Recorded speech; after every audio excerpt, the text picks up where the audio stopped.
Hello, space fans. This week's news is all about planets.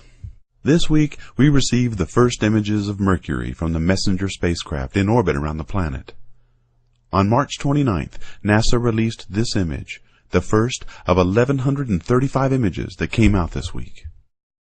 This is the first picture taken of Mercury since Mariner 10 flew by on March 23rd, 1974. The most dominant feature in this image is the crater Debussy. The radial features you see are due to the ejecta sprayed across the surface as a meteoroid struck, exposing the lighter colored material underneath. Also visible in this image is the crater Mattabai. Notice how the rays coming from it are darker. Streamers like this are rare on Mercury, but it indicates that something else is under the surface here than in the area near Debussy. Another interesting image released this week was this color composite made from adding together images taken with the red, green, and blue filters on the camera.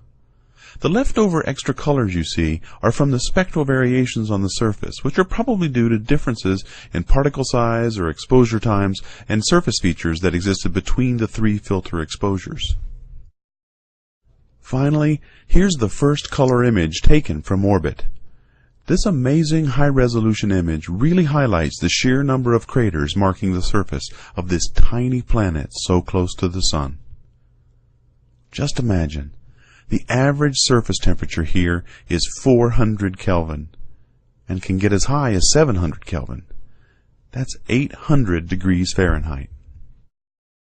Okay, so speaking of planets, while we're on the subject, here is an amazing graphic that came out this week from Jason Rowe of the Kepler mission. You may remember that earlier this year they announced the discovery of 1,235 candidate planets orbiting other stars. Well, here they all are. Depicted here are the relative sizes of the stars the planets are orbiting along with their colors. Shown also are the sizes of the planets in transit across the disk, which shows their sizes really nicely. And for comparison of scale, they also provided the Sun with the Earth transiting. Notice how most of the stars are comparable in size and color to the Sun, which isn't surprising given that this is precisely the kind of thing Kepler was designed to find and measure. Okay, last thing. On March 30th, a paper came out that extrapolates the discoveries that Kepler has made so far and attempts to estimate the fraction of Earth-like planets that might exist in our galaxy based on those discoveries.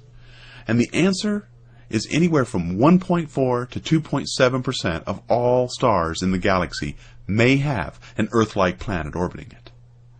Now, which end of that range you pick depends on how you define the habitable zone.